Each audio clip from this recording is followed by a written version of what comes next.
Magandang araw sa ating mga kababayan from Luzon, Visayas, and Mindanao. Ito po ang inyong lingkod, ang munting tinig ng ordinaryong Pilipino dito po sa YouTube. Okay, kung kayo ay bago sa ating channel, huwag kalimutan mag-like, mag-share, and subscribe. And don't forget to click the notification bell para updated kayo palagi sa ating mga activity. So alam nyo, pag-usapan natin, itong grabe no, may nakita ako na post na kung saan ay ang isang vlogger na Maka Duterte o DDS nanggagalaiti sa yaman ng isang TBBM vlogger. Na kung saan mararamdaman mong inggit na inggit. Dapat kasi kung ano po ang mga magagandang nangyayari sa buhay ng ating kapwa, tigilan natin yung inggit. Dapat maging serve as an inspiration. Siyempre, itong si Kent Garcia ay nagsipag din sa kanyang pagbablog. Alam naman natin na sikat ito na influencer. Itong si Tio Moreno na supporter ng mga Duterte, ang pinagdiskitahan ay ang sasakyan, ang mga kwintas ni Kent Garcia, ang mga gold, ang mga bahay na nakuha. So, tinagpa talaga ang Bureau of Internal Revenue or ang BIR. So, ano po ang ibig ipahiwatig niyan? Mayroong halong inggit. Dapat sa mga social media influencer, naku, Diyos ko, ang tutukan nyo yung mga issue ninyo. Paano nyo ipagtanggol si Sara? Hindi yung ipamukha ninyo sa mga tao na si Kent Garcia ay bayaran. Kaya po nagkaroon siya ng sasakyan, nagkaroon ng bahay, nagkakaroon ng mga ginto na isinusuot, at nagkaroon po ng mga maraming blessing sa kanyang buhay. Hindi naman po ata tama yun na i-insinuate po ninyo. Dahil alam nyo, sa totoo lang, mga kamunting tinig, kung makita ninyo ang post ni Tio Moreno, grabe ang kanyang grabe ang kanyang mga pinagsasabi dito kay Kent. Ewan ko lang kung ano yung magiging reaksyon ni Kent Garcia. Kilala nyo ba si Kent Garcia? Alam nyo naman siguro, no? So, ito po ay isa din sa mga nag-suporta sa ating mahal na Pangulong Bongbong Marcos. So, tinawag ni Tio Moreno na paldong-paldo daw itong si Kent Garcia. Dahil bakit daw po biglang yumaman ang mga pro-Marcos, pro-Romualdez, mga pro-kakamping at mga anti-Duterte vlogger. So, ibig sabihin, pag anti-Duterte vlogger ka, may chance ka palang yumaman? Anong klaseng mentalidad ito ni Tio Moreno man? So, ito po, dito sa post ni Tio Moreno, sabi niya dito, grabe, paldong-paldo. At saka, gin-screenshot niya ang picture ni Kent Garcia, kanyang Mustang. Kasi may bagong sasakyan siya, Mustang, at saka bahay na kung saan ay talagang hindi hulugan, kundi cash. Ano namang pakialam ninyo dyan? Ang importante, vlog din kayo. Bakit biglang yumayaman daw yung mga pro-government?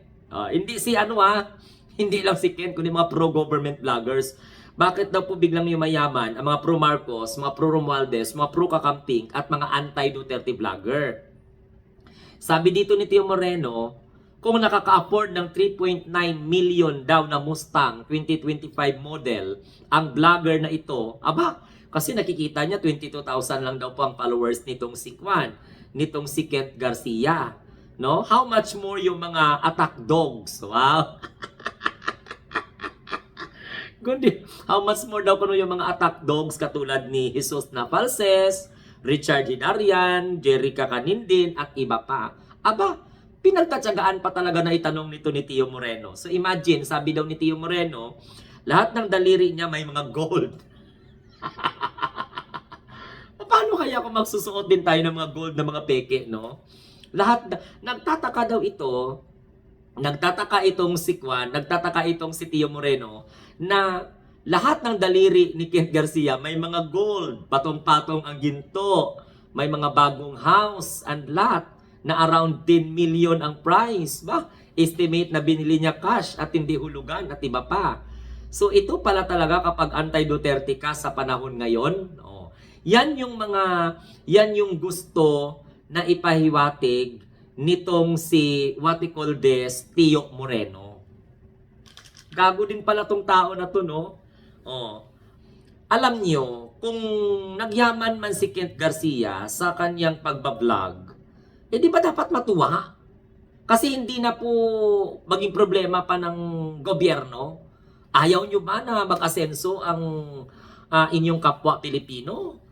Oh, bakit pinagdidiskitahan ninyo? At ginagamit pa ninyo pro-government. Oh. Pro ano tawag ito? Pro Romualdez, pro Kakamping, anti-Duterte. Basta daw mga vlogger na anti-Duterte, yumayaman daw. Ako may gold man ako, gold-plated. Ipalunok ko pa ito. So yun ha, mga kamunting tinig.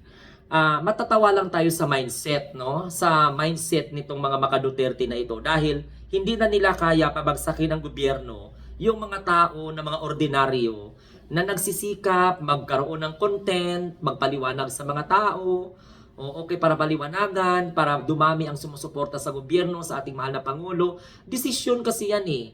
Yung political standpoint, that's a matter of decision. Hindi lang po a matter of influence. Siguro, pera, makapagbigay po ng influensya yung pera. Kasi nga, syempre, may mga maintenance, may mga kinakailangan na i-survive sa araw-araw. Bonus na lang yun na kung saan ay siguro yung mga kita, inayos, okay? Ng payaman. So, anong problema dun? Huwag niyong gamitin na ang mga anti-Duterte vlogger yumayaman. O, katulad sa amin, hindi naman kami tumatanggap. Depende po yan. Ngayon, kung 22,000 ang followers niya, tapos yumaman siya, magtanong ka kung almost 500,000 ang followers mo, while hindi kayo mayaman. So, ganun lang ang punto de vista natin dito. So, ang mga Duterte diehard supporters na mga vlogger, katulad nito ni Tio Moreno, ang inggit ang namayani. Mag-vlog ka ng maayos. O, tapos, ipa-share mo, ipa-likes mo, ipa-subscribe mo ang channel mo. Para hindi ka magtaka, bakit limpak-limpak ang mga ginto sa mga liig at mga daliri. O, dapat inspiration mo, gusto mo magkaroon din ng Mustang, hindi pagsikapan mo. Oh, halimbawa, gusto mo rin na magkaroon ka ng bahay, na hindi ka naguhulugan, sarili mo na, di pagsikapan mo. Pero yung i-question mo, naku, baka nga, malay mo kung nagbabayad siya ng tax dyan sa BIR. Ito talaga mga Duterte na yan supporters, wala na silang issue na ibabato. Natatawa ako dito. So, magiging Tio Moreno versus Kent Garcia. Alam naman natin na talagang sa mundo ng social media, pag-ayusin mo lang ang iyong performance, ang iyong engagement, ayusin mo ang algorithm ng channel mo, kahit na hindi ka pa political vlogger, eh di magyayaman ka talaga. Pero hindi po yung reason na para kainggitan ninyo.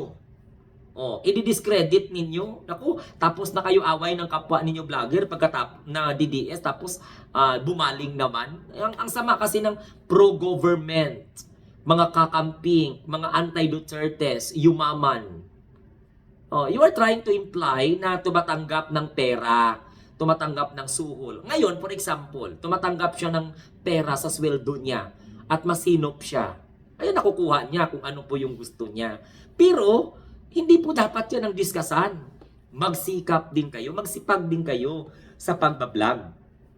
Delikado to mga mentalidad katulad ni Tio Moreno eh. Tapos na ang away nila sa kanilang kapwa DDS vlogger, didiskitahan naman nila ngayon ang mga pro-government vlogger. So, isa pa lang ito si Tio Moreno ang nagsalita. Laban kay Kent Garcia. So, abangan natin kung ano po yung magiging what we call this rebuttal o magiging kasagutan nitong si Kent Garcia. Pero wag mo nang patulan kung kasi pag pinatulan mo pahaba pa, makilala lang sila. So ganun 'yon. Gusto nila ipakita na bayaran ang mga pro-government vloggers, ang mga kakamping, ang mga anti-Duterte, tapos sila po ay mga hindi bayaran. If I know, ginagamit nyo gaani ang mga Duterte sa katangahan ninyo at sa kakabubuhan ninyo. So yan po ang balita natin ngayon na talagang pinost nitong si Tio Moreno, si Kent Garcia at nagtatanong At nagsasabi, uulitin ko sa inyo, na sabi niya, paldong-paldo daw itong si Kent Garcia. At bakit daw biglang yumayaman ang mga pro-government, pro-Marcos pro-Marcos talaga ang sinabi. Pro-Marcos, pro-Romualdez, pro-Kakamping, anti-Duterte vlogger. So, yan ang kanyang pinagtatakahan.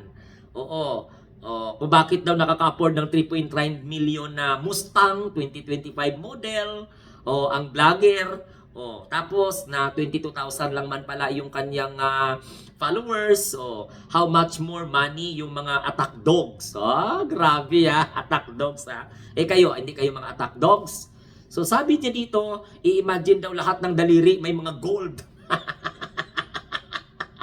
Nagtataka ang animal, bakit daw lahat ng mga daliri may gold at patong-patong ang mga kwintas o ginto sa liig? Mga nasa around daw mga 400,000 ang bawat isa. Bakit ka mag-compute ng mga assets ng iba? Pagsikap ka. Ay nako, visit.